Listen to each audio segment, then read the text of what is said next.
ঢাকার আশুলিয়ায় বিশেষ অভিযান পরিচালনা করে ৭৫ পিস ইয়াবা ট্যাবলেট সহ ২ মাদক ব্যবসায়ীকে গ্রেপ্তার করেছে ঢাকা জেলা উত্তর গোয়েন্দা পুলিশ। বুধবার বিকেলে আশুলিয়ার বাইপাইল বুড়ির বাজার রোড এলাকা থেকে তাদের গ্রেফতার করা হয়। গ্রেপ্তারকৃতরা হলেন মোহাম্মদ শিমুল খান ও মোহাম্মদ সাদ্দাম হোসেন। শিমুল খানের গ্রামের বাড়ি পিরোজপুর সদর উপজেলার তেজ দাসকাঠি এলাকায় এবং সাদ্দাম হোসেনের গ্রামের বাড়ি ঝিনাইদহের মেহেশপুর উপজেলার হুদা শ্রীরাম গ্রামে।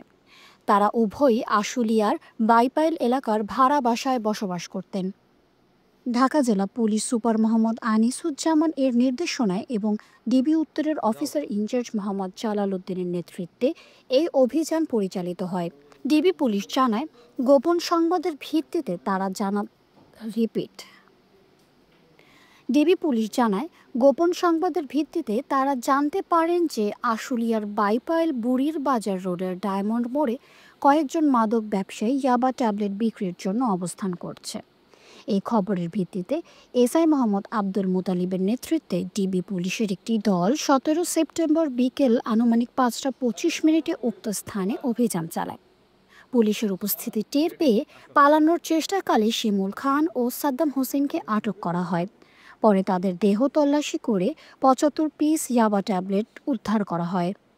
এ ঘটনায় গ্রেফতারকৃত আসামিদের বিরুদ্ধে আশুলিয়া থানায় মাদকদ্রব্য নিয়ন্ত্রণ আইনে একটি নিয়মিত মামলা দায়েরের প্রক্রিয়া চলমান রয়েছে।